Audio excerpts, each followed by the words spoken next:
ನಮಸ್ತೆ ಸ್ನೇಹಿತರೆ, ಎಲ್ಲರಿಗೂ ವಿಸ್ಮಯ ಕ್ಷಣ ಯೂಟ್ಯೂಬ್ ಚಾನಲ್ಗೆ ಮತ್ತೊಮ್ಮೆ ಸ್ವಾಗತ.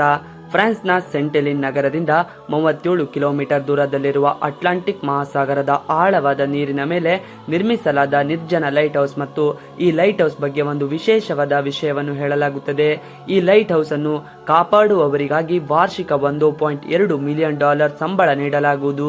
ಈ ಮೊತ್ತವು 332 ಕೋಟಿ ರು. ಆದರೆ ಅದರ ಹೊರತಾಗಿಯೂ 1991ರಿಂದ ಯಾರೂ ಇಲ್ಲಿ ಈ ಕೆಲಸವನ್ನು ಮಾಡಲು ಒಪ್ಪಿಕೊಂಡಿಲ್ಲ ಮತ್ತು ಇದರ ಹಿಂದಿನ ಕಾರಣವನ್ನು ತಿಳಿದುಕೊಂಡು ನಿಮಗೆ ರೋಮಾಂಚನವಾಗಿಸುತ್ತದೆ. ಸಾಮಾನ್ಯವಾಗಿ ಲೈಟ್ ಹೌಸ್ಗಳನ್ನು ಎತ್ತರದ ಸ್ಥಳದಲ್ಲಿ ಅಥವಾ ಸಾಗರದಲ್ಲಿನ ಬಂಡೆಗಳ ಮೇಲೆ ನಿರ್ಮಿಸಲಾಗುತ್ತದೆ. ಇದರಿಂದ ಇದರ ಬೆಳಕು ಸಮುದ್ರದೊಳಗಿನ ಹಡಗುಗಳು ಮತ್ತು ದೋಣಿಗಳಿಗೆ ಸರಿಯಾದ ಮಾರ್ಗವನ್ನು ತೋರಿಸುತ್ತದೆ. ಇದರಿಂದ ಅವು ತೀರ ಅಥವಾ ಕಲ್ಲಿನ ಹಾದಿಗೆ ಡಿಕ್ಕಿ ಹೊಡೆಯುವುದಿಲ್ಲ. ಈ ಸಮಯದಲ್ಲಿ ಇಡೀ ಪ್ರಪಂಚದಲ್ಲಿ 18,000ಕ್ಕೂ ಹೆಚ್ಚು ಲೈಟ್ ಹೌಸ್ಗಳಿವೆ. ಆದರೆ ಇವುಗಳಲ್ಲಿ 4,000 ಲೈಟ್ ಹೌಸ್ಗಳು ಇನ್ನೂ ಸಂಪೂರ್ಣವಾಗಿ ಸಕ್ರಿಯವಾಗಿದೆ ಮತ್ತು ಈ ಲೈಟ್ ಹೌಸ್ ಒಂದು ಜನರು ಅದರ ಬಗ್ಗೆ ಮಾತನಾಡಲು ಸಹ ಹೆದರುತ್ತಾರೆ.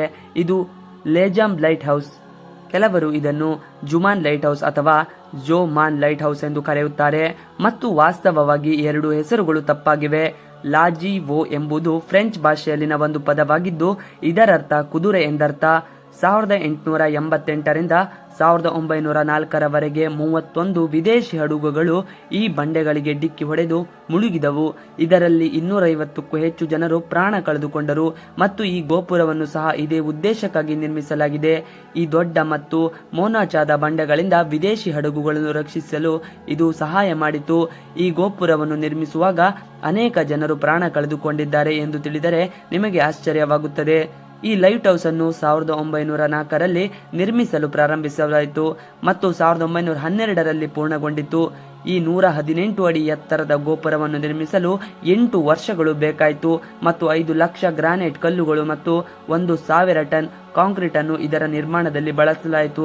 ಆದರೆ ಎಲ್ಲರಿಗೂ ಆಶ್ಚರ್ಯವುಂಟು ಮಾಡುವ ಒಂದು ವಿಷಯವೆಂದರೆ ಈ ಲೈಟ್ ಹೌಸ್ ಯಾವಾಗಲೂ ಸಮುದ್ರದ ಅಲೆಗಳು, ಮಳೆ ಮತ್ತು ಮರಳಿನಿಂದ ಸಂಪೂರ್ಣವಾಗಿ ಆವೃತವಾಗಿರುತ್ತದೆ ಮತ್ತು ಇಲ್ಲಿನ ಸಮುದ್ರದ ಈ ಬಲವಾದ ಅಲೆಗಳು ಅವು ತುಂಬಾ ಎತ್ತರ ಮತ್ತು ಶಕ್ತಿಯುತವಾಗಿರುತ್ತವೆ. ಅವು ಇಡೀ ಲೈಟ್ ಹೌಸ್ ಅನ್ನು ಅವು ಒಳಗೆ ಮರೆ ಮಾಡುತ್ತವೆ. ಈ ಅಲೆಗಳು ಗಂಟೆಗೆ 120 ಕಿಲೋಮೀಟರ್ ವೇಗದಲ್ಲಿ ಈ ಲೈಟ್ ಹೌಸ್ ಅನ್ನು ಅಪ್ಪಳಿಸಿದಾಗ ಲೈಟ್ ಹೌಸ್ನ ಗೋಡೆಗಳು ಸಂಪೂರ್ಣವಾಗಿ ಅಲುಗಾಡಲು ಪ್ರಾರಂಭಿಸುತ್ತವೆ. 5 ಡಿಸೆಂಬರ್ 1991ರಲ್ಲಿ ಇತಿಹಾಸದಲ್ಲಿ ಬಿರುಗಾಳಿಯ ದಿನವಾಗಿದ್ದು 60 ಅಡಿ ಎತ್ತರದ ಅಲೆಗಳು ಈ ಲೈಟ್ ಹೌಸ್ ಅನ್ನು ಅಪ್ಪಳಿಸುತ್ತಿದ್ದವು. ಆ ಸಮಯದಲ್ಲಿ ಲೈಟ್ ಹೌಸ್ ಅನ್ನು ಪರ್ಲಿ ಗಾಫ್ ಮೇಲ್ವಿಚಾರಣೆ ಮಾಡುತ್ತಿದ್ದರು. ಅವರು ಆ ಸಮಯದಲ್ಲಿ ಅದರೊಳಗೆ ತಮ್ಮ ಕರ್ತವ್ಯವನ್ನು ನಿರ್ವಹಿಸುತ್ತಿದ್ದರು ಮತ್ತು ಈ ಚಂಡಮಾರುತದಲ್ಲಿ ಅವರು ಸಂಪೂರ್ಣವಾಗಿ ಭಯಭೀತರಾಗಿದ್ದರು. ಇದ್ದಕ್ಕಿದ್ದಂತೆ ಹೊರಗೆ ಹೆಲಿಕಾಪ್ಟರ್ ಶಬ್ದ ಕೇಳಿಸಿತು. ಬಹುಶಃ ಯಾರಾದರೂ ತನಗೆ ಸಹಾಯ ಮಾಡಲು ಬಂದಿರಬಹುದು ಎಂದು ಭಾವಿಸಿದರು. ಆದರೆ ಆ ಹೆಲಿಕಾಪ್ಟರ್ ಜಾನ್ ಗೋಸ್ಟಲ್ಗೆ ಸೇರಿತ್ತು. ಅವರು ಛಾಯಾಗ್ರಾಹಕರಾಗಿದ್ದರು ಮತ್ತು ಆ ದಿನ ಅವರು ಸಮುದ್ರ ಬಿರುಗಾಳಿಯ ಛಾಯಾಚಿತ್ರ ತೆಗೆದಿದ್ದರು. ಪರ್ಲಿ ಗಾಫ್ ಸಹಾಯಕ್ಕಾಗಿ ಲೈಟ್ ಹೌಸ್ನ ಬಾಗಿಲನ್ನು ತಲುಪಿದ ತಕ್ಷಣ ದೀಪಸ್ತಂಭದ ಹಿಂದಿನಿಂದ ಒಂದು ದೊಡ್ಡ ಅಲೆ ಎದ್ದು ಅವರನ್ನು ಕೊಚ್ಚಿಕೊಂಡು ಹೋಯಿತು. ಇದರ ಪರಿಣಾಮವಾಗಿ ಅವರು ಸಾವನ್ನಪ್ಪಿದರು ಮತ್ತು ಅವರ ದೇಹವು ಸಮುದ್ರದಲ್ಲಿ ಎಲ್ಲಿಯೂ ಕಂಡು ಬಂದಿಲ್ಲ. ಆದರೆ ಆ ಸಮಯದ ಒಂದು ಫೋಟೋ ಖಂಡಿತವಾಗಿಯೂ ಕಂಡು ಬಂದಿದೆ. ಅದನ್ನು ಜಾನ್ ಕೋಶರ್ ಅದೇ ಹೆಲಿಕಾಪ್ಟರ್ನಿಂದ ತೆಗೆದರು. ನಂತರ ಈ ದೀಪಸ್ತಂಭವು ಬಹಳ ಪ್ರಸಿದ್ಧಿಯಾಗುತ್ತದೆ ಮತ್ತು ಈ ಫೋಟೋ ಜೊತೆಗೆ ಕೆಲವು ವಿಷಯಗಳು ಸಹ ಬಹಳ ಪ್ರಸಿದ್ಧಿಯಾಗುತ್ತವೆ. ಅದು ಈ ದೀಪಸ್ತಂಭನವನ್ನು ಹೆಚ್ಚು ಭಯಾನಕಗೊಳಿಸುತ್ತದೆ. ಈ ವಿಚಿತ್ರ ದೀಪಸ್ತಂಭನವನ್ನು ನೋಡಿದಾಗ ಆ ದೀಪಸ್ತಂಭವನ್ನು ನಿರ್ಮಿಸುವುದು ಏಕೆ ಅಗತ್ಯವಾಗಿತ್ತು ಮತ್ತು ಈ ಗೋಪುರಗಳ ಬೆಳಕು ಯಾವಾಗಲೂ ಉರಿಯುತ್ತಿರಬೇಕು ಏಕೆ ಎಂಬ ಪ್ರಶ್ನೆ ಜನರ ಮನಸ್ಸಿನಲ್ಲಿ ಆಗಾಗ್ಗೆ ಬರುತ್ತದೆ. ಇದರ ಹಿಂದಿನ ಇತಿಹಾಸವನ್ನು ತಿಳಿಯಲು ನಾವು ಕೆಲವು ವರ್ಷಗಳ ಹಿಂದೆ ಹೋಗಬೇಕಾಗುತ್ತದೆ. ಪ್ರಯಾಣಿಕರು ರಸ್ತೆಗಳು ಅಥವಾ ವಾಹನಗಳು ಇಲ್ಲದ ಸಮಯ. ಇದು ದೂರದ ಪ್ರಯಾಣ ಮಾಡಲು ಸುರಕ್ಷಿತ ಮತ್ತು ಉತ್ತಮ ಮಾರ್ಗವೆಂದರೆ ಸಮುದ್ರ. ಆದರೆ ಇಲ್ಲಿಯೂ ಒಂದು ಸಮಸ್ಯೆ ಇತ್ತು ಮತ್ತು ಅದು ಈ ಸಮುದ್ರದಲ್ಲಿ ಹಡಗುಗಳು ಹಠಾತ್ತನೆ ಕಣ್ಮರೆಯಾಗಿದ್ದವು.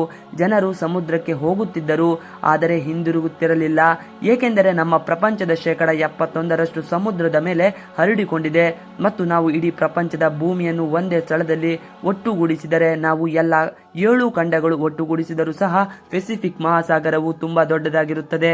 ಹಳೆಯ ಕಾಲದಲ್ಲಿ ನಾವಿಕರು ಈ ಸಮುದ್ರದಲ್ಲಿ ಪ್ರಯಾಣಿಸುತ್ತಿದ್ದಾಗ ಅವರಿಗೆ ಏನು ತಿಳಿಯುತ್ತಿರಲಿಲ್ಲ. ಅವರಿಂದ ಮುಂದಿನ ಭೂಮಿ ಎಷ್ಟು ದೂರದಲ್ಲಿದೆ, ಏಕೆಂದರೆ ಆ ಯುಗದಲ್ಲಿ ಸಂಚರಣೆ ಜಗತ್ತಿನ ಅತಿ ದೊಡ್ಡ ಸಮಸ್ಯೆಯಾಗಿತ್ತು. ಆ ಸಮಯದಲ್ಲಿ ಇಂದಿನಿಂದ GPS ವ್ಯವಸ್ಥೆ ಇರಲಿಲ್ಲ. ಈ ನಾವಿಕರು ತಮ್ಮ ದಿಕ್ಕನ್ನು ನೋಡಲು ಸೂರ್ಯನನ್ನು ನೋಡಬೇಕಾಗಿರುತ್ತಿತ್ತು ಮತ್ತು ರಾತ್ರಿಯಲ್ಲಿ ದಾರಿ ನೋಡಲು ನಕ್ಷತ್ರಗಳನ್ನು ಟ್ರ್ಯಾಕ್ ಮಾಡಬೇಕಾಗಿತ್ತು. ಮತ್ತು ಆರಂಭದಲ್ಲಿ ಅವರು ಸಾಗರದಲ್ಲಿ ಸ್ವಲ್ಪ ಮಟ್ಟಿಗೆ ದಾರಿ ಕಂಡುಕೊಳ್ಳಲು ಸಹಾಯ ಮಾಡುವ ಕೆಲವು ಸಂಚರಣ ಸಾಧನಗಳನ್ನು ಅವಲಂಬಿಸಿದರು. ಆದರೆ ಸಮುದ್ರದಲ್ಲಿ ಚಂಡಮಾರುತವು 100 ಕಿಲೋಮೀಟರ್ ದೂರದಲ್ಲಿ ಬಂದಾಗ ಈ ಹಡಗುಗಳು ಸಂಪೂರ್ಣವಾಗಿ ತಮ್ಮ ದಿಕ್ಕನ್ನು ಕಳೆದುಕೊಂಡವು. ಇದರಿಂದಾಗಿ ಅವರು ತಿಂಗಳುಗಟ್ಟಲೆ ಸಾಗರದಲ್ಲಿ ಅಲೆದಾಡುತ್ತಿದ್ದರು ಮತ್ತು ನಂತರ ಭೂಮಿ ಸಿಗದ ಕಾರಣ ಈ ಜನರು ಸಾಗರದೊಳಗೆ ಹಸಿವು ಮತ್ತು ಬಾಯಾರಿಕೆಯಿಂದ ಸತ್ತರು. ಅಂತಹ ಒಂದು ಘಟನೆ ಸಂಭವಿಸಿತು. ಅದು ಆ ಸಮಯದಲ್ಲಿ ಸಾಗರದಲ್ಲಿರುವ ಎಲ್ಲರನ್ನು ಬೆಚ್ಚಿ ಬೀಳಿಸಿತು. 1857ರಲ್ಲಿ ಹ್ಯಾನ್ಸನ್ ಬೇ ಎಂಬ ವಿದೇಶಿ ಹುಡುಗ 200 ಪ್ರಯಾಣಿಕರೊಂದಿಗೆ ಲಂಡನ್ನಿಂದ ಕೆನಡಾಕ್ಕೆ ಹೋಗುತ್ತಿತ್ತು. ಈ ವಿದೇಶಿ ಹಡಗು ಸರಕುಗಳ ಜೊತೆಗೆ ಬಹಳಷ್ಟು ಆಹಾರ ಪದಾರ್ಥಗಳು ಹೊಂದಿತ್ತು. ಒಂದು ದಿನದ ಪ್ರಯಾಣದ ನಂತರ ಈ ಹಡಗು ಅರ್ಜೋಸೋ ದ್ವೀಪದ ಬಳಿ ತಲುಪಿದಾಗ ಇಲ್ಲಿ ಬಹಳ ದೊಡ್ಡ ಸಮುದ್ರ ಬಿರುಗಾಳಿ ಅವರನ್ನು ಅಪ್ಪಳಿಸಿತು ಮತ್ತು ಆ ಚಂಡಮಾರುತವು ತುಂಬಾ ಪ್ರಬಲವಾಗಿತ್ತು. ಹಡಗು ಪೈಲಟ್ ಮತ್ತು ಸಿಬ್ಬಂದಿಯ ನಿಯಂತ್ರಣದಿಂದ ತಪ್ಪಿತ್ತು. ಅದು ಹಡಗಿನಿಂದ ಹೊರಕ್ಕೆ ಹೋಗುತ್ತದೆ ಮತ್ತು ಕ್ಷಣಾರ್ಧದಲ್ಲಿ ಅದು ಬಂಡೆಗೆ ಡಿಕ್ಕಿ ಹೊಡೆಯುತ್ತದೆ. ಇದರಲ್ಲಿ ಹಡಗಿನ ಅರ್ಧಕ್ಕಿಂತ ಹೆಚ್ಚು ಭಾಗ ಛಿದ್ರವಾಯಿತು ಮತ್ತು ಈ ಅಪಘಾತದಲ್ಲಿ 200ಕ್ಕೂ ಹೆಚ್ಚು ಜನ ಸಾವನ್ನಪ್ಪುತ್ತಾರೆ. ಈ ಹಡಗಿನಲ್ಲಿದ್ದವರು ಸಾವನ್ನಪ್ಪಿದರು. ಆ ಅಪಘಾತದಲ್ಲಿ 1600 ವರ್ಷಗಳ ಮೊದಲು ವಿಶ್ವದ ಮೊದಲ ದ್ವೀಪ ಸ್ತಂಭನವನ್ನು ಪ್ರಾರಂಭಿಸಲಾಯಿತು. ಈಜಿಪ್ಟ್ನ ಮೆಡಿಟೇರಿಯನ್ ಸಮುದ್ರದ ಬಳಿ ಪ್ರಾಚೀನ ಅಲೆಕ್ಸಾಂಡ್ರಿಯಾ ನಗರವಿತ್ತು. ಇದು ಈ ಸಾಮ್ರಾಜ್ಯಕ್ಕೆ ದೊಡ್ಡ ಸಮಸ್ಯೆಯಾಗಿತ್ತು. ಈ ಸ್ಥಳವನ್ನು ಎಚ್ಚರಿಕೆಯಿಂದ ನೋಡಿ. ಈ ನಗರದ ತೀರಕ್ಕೆ ಹೋಗಲು ವಿದೇಶಿ ಹಡಗುಗಳು ಮತ್ತು ದೋಣಿಗಳು ಇಲ್ಲಿ ಹಾದು ಹೋಗಬೇಕಾಗಿತ್ತು ಮತ್ತು ಅದರ ಸುತ್ತಲೂ ಅನೇಕ ಚೂಪಾದ ಬಂಡೆಗಳು ಮತ್ತು ಕಲ್ಲುಗಳು ಇದ್ದವು. ವ್ಯಾಪಾರಕ್ಕಾಗಿ ರಾತ್ರಿಯಲ್ಲಿ ಹಡಗುಗಳು ಇಲ್ಲಿ ಹಾದು ಹೋದಾಗ ಈ ಮರದ ಹಡಗುಗಳು ಅವುಗಳಿಗೆ ಡಿಕ್ಕಿ ಹೊಡೆಯುತ್ತಿದ್ದವು ಮತ್ತು ಹಡಗು ನೀರಿನಿಂದ ತುಂಬುತ್ತಿತ್ತು ಮತ್ತು ಹಡಗು ಎಲ್ಲಾ ಸರಕುಗಳೊಂದಿಗೆ ಮುಳುಗುತ್ತಿತ್ತು. ಆ ಸಮಯದಲ್ಲಿ ಈ ಸ್ಥಳದ ರಾಜ ಪೆಟೊಲೊಮಿ ಆ ಕಾಲದ ತಜ್ಞರು ಮತ್ತು ಅದ್ಭುತ ವಾಸ್ತುಶಿಲ್ಪಿಗಳನ್ನು ಕರೆದು ಈ ಪರಿಹಾರಕ್ಕಾಗಿ ಸಹಾಯ ಮಾಡುವಂತೆ ಕರೆದರು. ಅವರೆಲ್ಲರೂ ಒಟ್ಟಾಗಿ ಒಂದು ಅದ್ಭುತ ಮಾಡಿದರು. ಇದರಿಂದಾಗಿ ರಾತ್ರಿಯಲ್ಲಿ ಬಂಡೆಗಳು ಮತ್ತು ಕಲ್ಲಿನ ಸ್ಥಳಗಳನ್ನು ನೋಡಲು ಮಾತ್ರವಲ್ಲದೆ ಬಂಡೆಗಳಿಗೆ ನೀರನ್ನು ನೋಡಲು ಸಾಧ್ಯವಾಗಲಿಲ್ಲ. ಅವರು ರಸ್ತೆಗಳಿಂದ ರಕ್ಷಿಸಲ್ಪಡುವುದಲ್ಲದೆ ಆ ಕಾಲದ ಕಡಲ್ಗಳ್ಳರಿಂದಲೂ ಸಂಪೂರ್ಣವಾಗಿ ಸುರಕ್ಷಿತರಾಗಿರುತ್ತಾರೆ ಮತ್ತು ಯಾವುದೇ ಚಂಡಮಾರುತ ಬಂದರೆ ಈ ದೀಪಸ್ತಂಭವು ಅವರನ್ನು ಎಚ್ಚರಿಸಲು ಸಹ ಸಾಧ್ಯವಾಗುತ್ತದೆ. ಇದು 284 ಅಡಿ ಎತ್ತರದ ಗೋಪುರವಾಗಿದ್ದು ಶುದ್ಧ ಬಿಳಿ ಅಮೃತ ಶಿಲೆಯಿಂದ ಮಾಡಲ್ಪಟ್ಟಿದೆ. ಈ ಗೋಪುರವನ್ನು ಫಾರೋ ದ್ವೀಪದ ಅಲೆಕ್ಸಾಂಡ್ರಿಯಾ ತೀರದಲ್ಲಿ ನಿರ್ಮಿಸಲಾಯಿತು. ಅದರ ಮೇಲೆ ರಾತ್ರಿಯಲ್ಲಿ ಬಹಳ ದೊಡ್ಡ ಬೆಂಕಿಯನ್ನು ಹೊತ್ತಿಸಲಾಗುತ್ತಿತ್ತು. ಇದಕ್ಕೆ ನಿರಂತರವಾಗಿ ತೈಲ ಮತ್ತು ಮರಗಳನ್ನು ಪೂರೈಸಲಾಗುತ್ತಿತ್ತು. ಈ ಲೈಟ್ ಹೌಸ್ ಅನ್ನು ಇಂದು ವಿಶ್ವದ 7 ತ್ವರಿತ ಅದ್ಭುತಗಳಲ್ಲಿ ಒಂದೆಂದು ಪರಿಗಣಿಸಲಾಗಿದೆ ಮತ್ತು ಇದರ ಹಿಂದಿನ ಕಾರಣ ಅದರ ವಿನ್ಯಾಸ ಮತ್ತು ಅದು ಹಳೆಯದಾಗಿರುವುದು.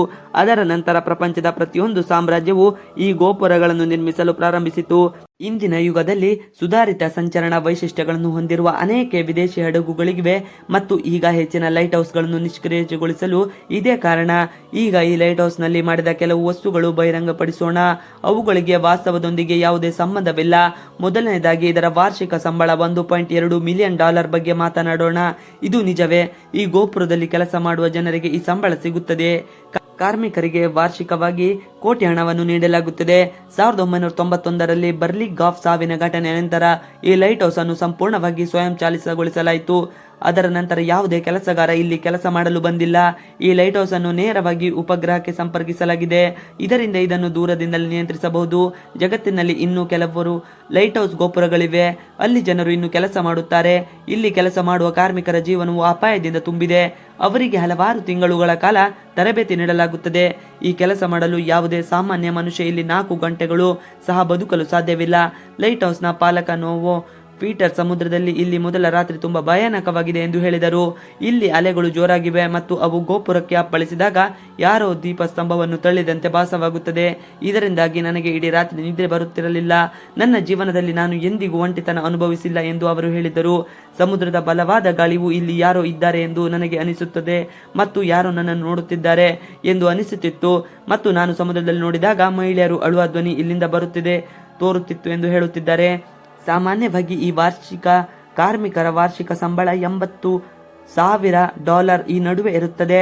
ಆದ್ದರಿಂದ $1.2 ಮಿಲಿಯನ್ ಸಂಬಳ ನೀಡುವ ಈ ದ್ವೀಪಸ್ತಂಭದ ಕತೆ ಏನು?